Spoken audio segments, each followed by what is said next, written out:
Organized Crime and Corruption Reporting Project atau OCCRP mengumumkan Presiden Republik Indonesia ke-7 Joko Widodo masuk ke dalam nominasi finalis tokoh kejahatan terorganisasi dan korupsi 2024. Jokowi menjadi salah satu dari 5 finalis lain yang paling banyak dipilih tahun 2024. Ada tokoh lain yang masuk ke dalam kategori ini, yaitu Presiden Kenya William Ruto, Presiden Nigeria, mantan Perdana Menteri Bangladesh, dan pengusaha dari India Gautama Adani. Benarkah data OCCRP tersebut? Benarkah Jokowi sebagai salah satu pemimpin terkorup di dunia? Apakah ada upaya sistematis dari pemerintah Indonesia untuk menutupi atau menghalangi proses investigasi terkait korupsi yang melibatkan pejabat tinggi negara? Untuk membahasnya kami terhubung dengan Bung Agung Wisnuwardana dari Indonesia Justice Monitor. Kita sapa terlebih dahulu. Assalamualaikum warahmatullahi wabarakatuh, Bung Agung. Waalaikumsalam warahmatullahi wabarakatuh. Baik, Bung Agung, terkait berita yang sedang trending dan yang bersangkutan pun telah mengatakan sekarang banyak fitnah katanya ya, Bung Agung. Dan kali ini OCCRP memiliki bukti yang cukup kuat dinilai Jokowi sebagai salah satu pemimpin terkorup dunia. Menurut Anda apakah data tersebut benar dan apakah OCCRP memiliki bukti yang kuat atau nominasi tersebut bermuatan politik, Bung? Ya, terima kasih. Eh, OCCRP ini memang menjadi satu organisasi ya yang selalu mereport terkait dengan evaluasi dan juga menyoroti korupsi sekaligus juga penyalahgunaan kekuasaan atau abuse of power yang dilakukan oleh para pemimpin. Tentu OCCRP mendasarkan pada beberapa kriteria yang akhirnya menetapkan seseorang itu apakah masuk dalam kategori nominasi korup atau tidak gitu. Dan kita perlu mencatat OCCRP ini bergerak di 50 negara lebih ya. 50 lebih negara yang bekerja sama dengan banyak kelembagaan-kelembagaan independen di banyak tempat. Termasuk OCCRP ini yang berada pada posisi membuka skandal dulu Panama Papers yang memunculkan beberapa nama seperti Erlangga Hartarto dan juga Luhut Binsar Panjaitan. Nah, kali ini OCCRP merilis saya pikir record dan ini sangat terkait dengan pola jurnalisme investigasi. Jadi pendekatannya dengan jurnalisme investigasi dan juga catatan hukum, kemudian data keuangan, kemudian juga informasi whistleblower ya, dan juga wawancara. Jadi cukup menarik. Basis dari OCCRP ini jurnalisme investigasi, kemudian catatan hukum, kemudian data keuangan, informasi whistleblower dan juga wawancara. Jadi dengan landasan-landasan itu mereka kemudian menetapkan Saudara Jokowi sebagai salah satu nominator nominator dari pemimpin terkorup di dunia ya. Di samping juga ada nama Bashar Assad dan beberapa nama-nama yang lainnya yang muncul seperti yang diungkap oleh beberapa media ya. Ada nama Presiden Kenya William Ruto, kemudian ada Presiden Nigeria Bola Ahmad Tinubu, kemudian ada Sheikh Hasina yang kemarin sudah mengalami problem pengusiran yang diganti oleh kelompok yang lain. Terus kemudian ada juga Gautam Adami ya dari India dan juga Bashar Assad ya. Jadi saya pikir secara basis dasar saya pikir layak untuk jadi pertimbangan apa yang ditulis oleh OCCRP ini sebagai report internasional. Seharusnya data dari OCCRP ini dijadikan landasan oleh lembaga-lembaga terkait di Indonesia untuk jadi semacam landasan awal untuk melakukan semacam tindakan lebih lanjut ya, tindakan lebih lanjut untuk memastikan apakah seseorang ini mengalami problem di aspek-aspek tadi. Karena basis yang digunakan tidak sekedar jurnalisme investigasi, tapi juga data-data yang lainnya.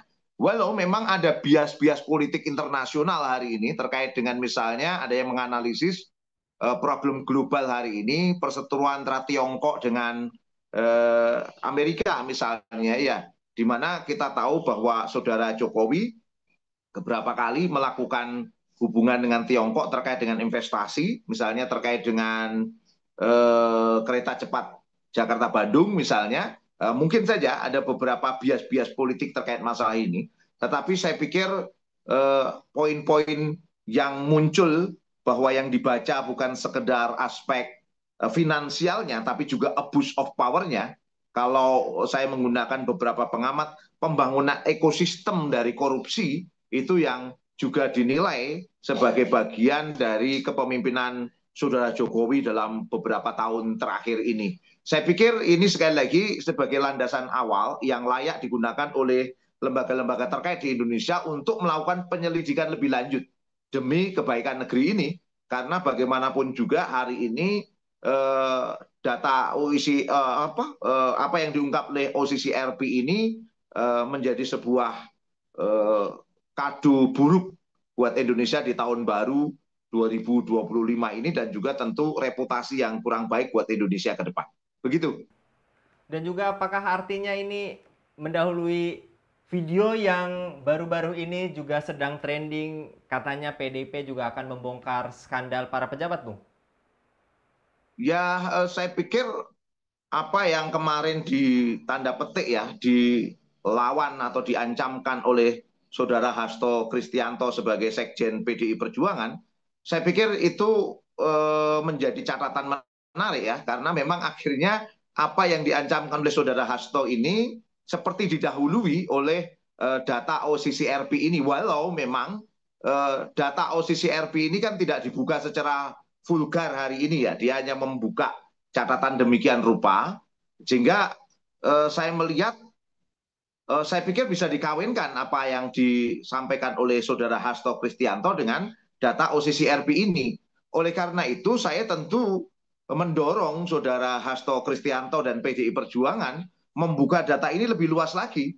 Bukan sekedar omon-omon menurut saya atau ancaman, ya harusnya ini dibuka karena memang bicara tentang korupsi di Indonesia ini luas sekali ya, luas sekali dan memang berpeluang bahwa mereka-mereka yang berada pada elected official yang memenangi pemilu, apakah sebagai kepala daerah, apakah sebagai kepala negara, apakah juga sebagai anggota legislatif, itu sebagian besar kalau saya menggunakan kata yang dilansir oleh Romaur Muji adalah korup gitu.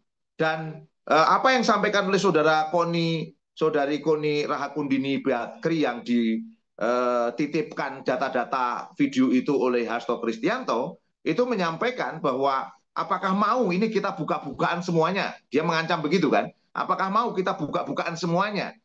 Dia mengatakan ada kasus terkait dengan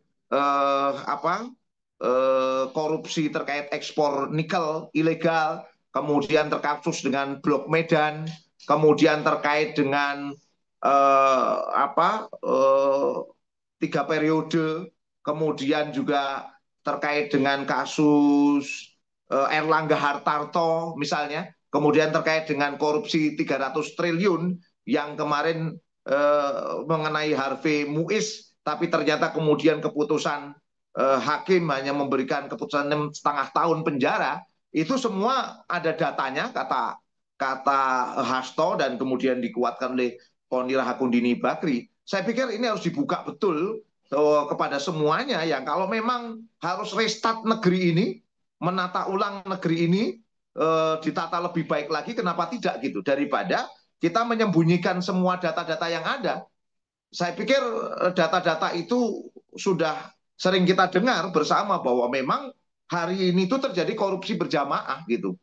Banyak partai-partai politik mengalami korupsi berjamaah karena kondisi-kondisi yang ada dan seringkali mereka yang memegang kendali kekuasaan lah yang mengendalikan siapa yang harus memiliki kartu truf dikeluarkan kapan gitu. Nah hari ini kan seperti saling sandra gitu. Ketika orang memiliki kekuasaan, dia bisa menyandra. Sementara ketika dia nggak punya kekuasaan dan menjadi oposisi, dia yang tersandra. Saya pikir data OCCRP ini memang mendahului menurut saya dan layak dikawinkan dengan data Hasto Kristianto dan layak Hasto Kristianto menjadi whistleblower terkait dengan masalah ini dan membuka semua fakta-fakta keras terkait dengan korupsi di negeri ini. Gitu, Bu. Jadi memang ada upaya sistematis ya Bung untuk menutupi atau menghalangi proses investigasi terkait korupsi yang melibatkan pejabat tinggi yang tadi Anda katakan korupsi berjamaah ini. Saya melihat begitu dan itu semua sangat terkait dengan kekuasaan dipegang oleh siapa gitu. Sehingga seringkali ketika kekuasaan itu dipegang oleh eh, pihak tertentu, maka seringkali pihak tertentu itu kemudian melakukan abuse of power, penyalahgunaan kekuasaan. Dan yang kedua, ada semacam konflik of interest kemudian. Dan ini dua hal yang dibaca juga oleh OCCRP. Jadi OCCRP ini tidak sekedar membaca aspek finansialnya, tapi juga membaca apa yang disebut dengan abuse of power dan juga conflict of interest. Abuse of power misalnya, walau ini tidak langsung saya dapatkan data langsung dari OCCRP ya, tapi menurut saya OCCRP itu membahas bahwa penyalahgunaan kekuasaan itu dalam bentuk seperti apa, memanfaatkan jabatan publik untuk keuntungan pribadi atau untuk keuntungan politiknya atau keuntungan sekelompok politiknya dan memanfaatkan lembaga negara untuk kegiatan ilegal seperti membungkam oposisi atau memberikan kontrak menguntungkan pada kroni-kroninya. Ini yang kemudian sering disebut dengan chronicle capitalism ya. Bagaimana pihak-pihak yang mendukung selama ini kekuasaan, maka keuntungan itu diberikan kepada pendukung-pendukung kekuasaan. Maka ini dibaca misalnya walaupun ini serba dugaan ya, tetapi saya pikir dugaan ini pantas untuk kita ajukan. Misalnya modus pertama yang konteksnya adalah memanipulasi hukum dan mengabaikan hukum. Salah satu contoh misalnya yang sangat mencolok, penghilangan data 3,3 juta hektar perkebunan sawit ilegal. Alih-alih ini ditindak tegas ya kasus ini, tapi justru malah diredam yang diduga ini menjaga stabilitas kekuasaan ya, stabilitas kekuasaan. Kenapa? Karena diduga mereka-mereka yang memiliki 3,3 juta hektar perkebunan sawit adalah pendukung-pendukung rezim kekuasaan.